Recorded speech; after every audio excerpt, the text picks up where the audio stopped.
UDF convener Adoor Prakash ഇപ്പോൾ മാധ്യമങ്ങളെ കാണുന്നു. അതിലേക്ക് തത്സമയം സ്ഥാനാർത്ഥി നിർണയം വലിയ കാലതാമസമില്ലാതെ ഞങ്ങൾ നടത്തുന്നതാണ്.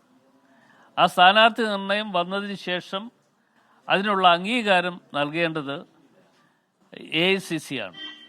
AICC അതിനുള്ള അംഗീകാരം നൽകിക്കഴിഞ്ഞാൽ സ്ഥാനാർത്ഥി ആരായിരിക്കും എന്ന് നിങ്ങളെയും ഞങ്ങൾ അറിയിക്കുന്നതാണ്. അതോടൊപ്പം തന്നെ UDFുമായി ബന്ധപ്പെട്ടുകൊണ്ട് UDFിൻ്റെ ഘടകകക്ഷികളുമായി ഒക്കെ ആശയവിനിമയം നടത്തി ഞങ്ങളുടെ സ്ഥാനാർത്ഥി ഇന്നതാണ് എന്ന് അവരെ കൂടി അറിയിച്ചുകൊണ്ട് കാര്യങ്ങളുമായി ഞങ്ങൾ മുമ്പോട്ട് പോകും. ഈ തെരഞ്ഞെടുപ്പിനെ സംബന്ധിച്ചിടത്തോളം ഞങ്ങൾക്ക് ഒരു തരത്തിലുമുള്ള ആശങ്കകളില്ല, ഒരാശങ്കയ്ക്കും വഴിയില്ല. ആശങ്കകൾ ഇല്ല എന്ന് പറയുന്നത് പൂർണ്ണമായും നിലമ്പൂർ ഉപതെരഞ്ഞെടുപ്പിൽ UDF തിരിച്ചുവരവ് ഉണ്ടാകും. UDF വലിയ വിജയം കൈവരിക്കാനുള്ള അവസരം ഒരുക്കിയെടുക്കും എന്ന് ഈ അവസരത്തിൽ ഞാൻ പ്രത്യേകം അറിയിക്കുകയാണ്. അതിനാവശ്യമായ പ്രവർത്തനങ്ങൾ കോൺഗ്രസിൽ നിന്നും ഞങ്ങളെല്ലാവരും ഒറ്റക്കെട്ടായി നിന്നുകൊണ്ട് ആ പ്രവർത്തനങ്ങൾക്ക് നേതൃത്വം കൊടുക്കുകയും ചെയ്യും. അത് UDF എന്നുള്ള നിലയിൽ UDFിൻ്റെ ഞങ്ങളുടെ ഘടക കക്ഷികൾ എല്ലാവരും ആ കാര്യത്തിൽ ഒരേ മനസ്സോടുകൂടിയുള്ള പ്രവർത്തനങ്ങൾക്ക് മുമ്പോട്ട് പോകാൻ തയ്യാറെടുപ്പോടുകൂടി നിൽക്കുകയാണ്. തെരഞ്ഞെടുപ്പ് ഡിക്ലറേഷൻ വരാൻ അല്പം വൈകി എന്ന് എല്ലാവർക്കും അറിയാം. എങ്കിലും തെരഞ്ഞെടുപ്പ് ഡിക്ലറേഷൻ വന്ന സ്ഥിതിക്ക് അത് കാര്യമാത്രം പ്രസക്തമായി ഞങ്ങൾ ആലോചിച്ചുകൊണ്ട് ഞങ്ങളുടെ പ്രവർത്തനങ്ങൾ മുമ്പോട്ട് കൊണ്ടുപോകും എന്ന കാര്യത്തിൽ ഒരു തർക്കവും ആർക്കും വേണ്ട. അത് കഴിഞ്ഞ് PV അൻവർ 2 പ്രാവശ്യമായി ജയിച്ചു. ഇപ്പോഴത്തെ സാഹചര്യം എന്ന് പറയുന്നത് PV അൻവർ രാജിവെക്കുന്നു, ഇപ്പൊ UDFിനോട് സഹകരിക്കുന്നു. ആ PV അൻവർ ഫാക്ടർ എത്രത്തോളം അവിടെ പ്രധാനമായിരിക്കും വിജയത്തിൽ? അല്ല, PV അൻവർ ഞങ്ങളോടൊപ്പം സഹകരിക്കാൻ തയ്യാറായി നിൽക്കുന്ന ഒരു വ്യക്തിയാണ്. അതാണ് ഞാൻ പറഞ്ഞത്. അദ്ദേഹം ഉൾപ്പെടെയുള്ള ആളുകളെ കൂട്ടായി വിശ്വാസത്തിലെടുത്തുകൊണ്ടുള്ള പ്രവർത്തനങ്ങൾക്ക് ഞങ്ങൾ നേതൃത്വം കൊടുക്കും. അതിനെ PV അൻവർ മാറി നിൽക്കുന്നു എന്ന ഒരു തെറ്റിദ്ധാരണ നിങ്ങൾക്ക് ആർക്കും ഉണ്ടാകേണ്ട. PV അൻവർ ഉൾപ്പെടെയുള്ള ആളുകളുടെ പ്രവർത്തനങ്ങൾ ഈ കാര്യത്തിൽ ശക്തമായി മുമ്പോട്ട് കൊണ്ടുപോകുന്നതാണ്. തുടക്കത്തിൽ തന്നെ ചില ഡിമാൻഡുകൾ വെച്ചത് സ്ഥാനാർത്ഥി ഇങ്ങനെയാവണം, ആരാകണം, ഇപ്പൊ ജോയിയെ സ്ഥാനാർത്ഥിയാക്കണം എന്നൊക്കെ അദ്ദേഹം പറഞ്ഞിരുന്നു. അപ്പൊ അദ്ദേഹത്തിന്റെ ഡിമാൻഡുകൾ കൂടി പരിശോധിച്ചായിരിക്കും സ്ഥാനാർത്ഥി നിർണയം? ഒരിക്കലുമല്ല. അത് തീരുമാനമെടുക്കാനുള്ളത് കോൺഗ്രസ് പ്രസ്ഥാനമാണ്. കോൺഗ്രസിന്റെ സ്ഥാനാർത്ഥി ആരായിരിക്കണം എന്ന തീരുമാനമെടുക്കേണ്ടത് കോൺഗ്രസ്സാണ്. പക്ഷെ കോൺഗ്രസ് അങ്ങനെ ഒരു തീരുമാനം എടുക്കുമ്പോൾ എല്ലാവരുമായി ഒരു കൂടിയാലോചനകൾ ഉണ്ടാകും. അതാണ് ഞാൻ പറഞ്ഞത്. മുതിർന്ന നേതാക്കന്മാരുമായി ഒക്കെ ചർച്ച ചെയ്തുകൊണ്ടായിരിക്കും ഒരു സ്ഥാനാർത്ഥി ആരായിരിക്കണം എന്നതിനെക്കുറിച്ച് തീരുമാനം ഞങ്ങൾ എടുക്കുന്നത്. അത് തീർച്ചയായിട്ടും അതിന് ഉള്ള വഴിയൊരുക്കും. അത് ഒരുപക്ഷെ ശ്രീ അൻവർ ഉൾപ്പെടെയുള്ള ആളുകളുമായി ആ ആശയവിനിമയം നടത്തിക്കൊണ്ട് ഞങ്ങൾ മുമ്പോട്ട് പോകും.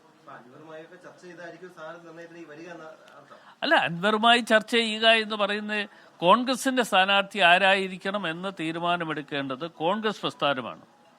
കോൺഗ്രസ് പ്രസ്ഥാനം അങ്ങനെ ഒരു തീരുമാനം കൈക്കൊള്ളുക എന്ന് പറയുമ്പോൾ അത് KPCC പ്രസിഡന്റുണ്ട്, അതുപോലെ തന്നെ പ്രതിപക്ഷ നേതാവുണ്ട്, ഞങ്ങളുടെ ഏറ്റവും മുതിർന്ന നേതാക്കന്മാർ നിരവധി ആളുകളുണ്ട്. അവരെല്ലാവരുമായി കൂടി ആലോചിച്ചുകൊണ്ടുള്ള ഒരു തീരുമാനമായിരിക്കും അന്തിമമായി ഉണ്ടാകാൻ പോകുന്നത്. എന്തായാലും ഞങ്ങളെ സംബന്ധിച്ചിടത്തോളം, ഞങ്ങളുടെ സ്ഥാനാർത്ഥിയെ സംബന്ധിച്ചിടത്തോളം ഞങ്ങൾ എടുക്കുന്ന തീരുമാനത്തിൻ്റെ അടിസ്ഥാനത്തിൽ AICCയിൽ നിന്നും നിങ്ങളുടെ അതിനുള്ള അംഗീകാരം കിട്ടിക്കഴിഞ്ഞാൽ ഉടൻ തന്നെ നിങ്ങളെ അറിയിക്കുന്ന. ഇല്ല, അങ്ങനെ ഇപ്പം പറയാൻ പറ്റില്ല. പരിഗണന ഒരുപാട് തരത്തിൽ എല്ലാവർക്കും പരിഗണിക്കാം. അവിടെയുള്ള നിലമ്പൂരുള്ള ഞങ്ങളുടെ വിവിധ നേതാക്കന്മാർക്ക് ആഗ്രഹം കാണും.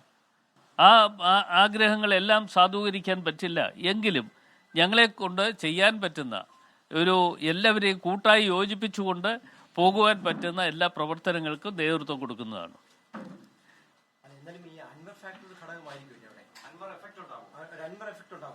അതൊന്നും ഇപ്പൊ പറയേണ്ട കാര്യമില്ല. തെരഞ്ഞെടുപ്പല്ലേ, തെരഞ്ഞെടുപ്പ് വരുന്നത് നമുക്ക് അന്നേരം കാണാം, അവിടെ വെച്ച് കാണാം.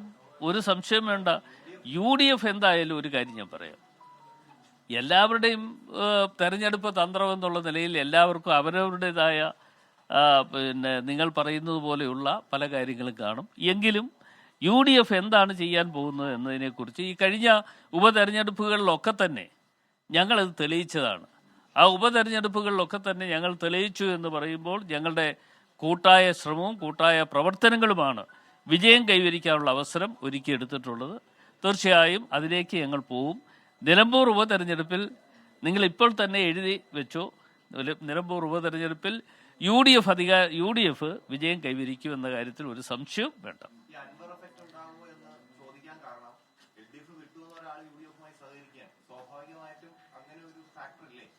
അല്ല, അത് ഞാൻ പറഞ്ഞല്ലോ, എല്ലാവരെയും ഞങ്ങൾ കൂട്ടിയോജിപ്പിച്ചുകൊണ്ട്, അൻവർ ഉൾപ്പെടെയുള്ള ആളുകളെ എല്ലാവരെയും കൂട്ടിയോജിപ്പിച്ചുകൊണ്ട് പോവുക എന്ന ഒരു നിലപാടായിരിക്കും UDFനുള്ളത്.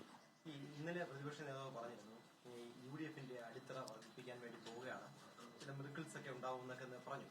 അപ്പം അൻവർ ഉൾപ്പെടെയുള്ള ഇപ്പോൾ തൃണമൂൽ ഉൾപ്പെടെയുള്ള ആൾക്കാരെ ഈ ഇലക്ഷന് മുമ്പ് ഘടകകക്ഷികളാക്കിക്കൊണ്ട് അല്ലെങ്കിൽ വേറെ ഘടകകക്ഷികളൊക്കെ വരാൻ തയ്യാറാവണോ? അതിന് മുമ്പ് ഡിക്ലറേഷൻ ഉണ്ടാവും? അല്ല, ഞാൻ ഇപ്പോൾ ഘടകകക്ഷികൾ ആരൊക്കെ വരും, എന്തൊക്കെയാണ്, UDFലേക്ക് പുതിയ പുതിയ ആളുകൾ എങ്ങനെയാണ് വരുന്നത്, അതേക്കുറിച്ചൊരു ഡിക്ലറേഷൻ നടത്താൻ വേണ്ടിയല്ല ഇവിടെ നിൽക്കുന്നത്.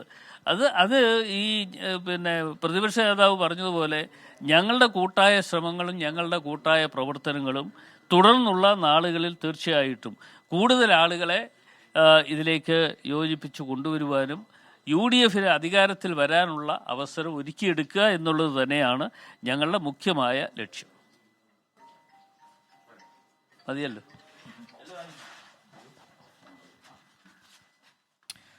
UDF കൺവീനർ അടൂർ പ്രകാശ് മാധ്യമങ്ങളെ കാണുകയായിരുന്നു. നിലമ്പൂരിൽ ഉപതെരഞ്ഞെടുപ്പ് പ്രഖ്യാപിക്കപ്പെട്ട സാഹചര്യത്തിൽ ഉചിതമായ സമയത്ത് സ്ഥാനാർത്ഥി നിർണയം നടത്തി അത് പ്രഖ്യാപിക്കുമെന്നാണ് ഇപ്പോൾ അടൂർ പ്രകാശ് പറഞ്ഞത്. മാത്രമല്ല, UDFന്റെ സ്ഥാനാർത്ഥിയുടെ വിജയം ഉറപ്പാണ് എന്നും ആ കാര്യത്തിൽ ഒരു തർക്കത്തിന്റെയോ സംശയത്തിന്റെയോ ആവശ്യമില്ല എന്നുമാണ് UDF കൺവീനർ ഇപ്പോൾ മാധ്യമങ്ങളെ അറിയിച്ചിരിക്കുന്നത്. അദ്ദേഹത്തിന്റെ വാർത്താ സമ്മേളനമാണ് ഇപ്പോൾ നമ്മൾ തത്സമയം കണ്ടത്.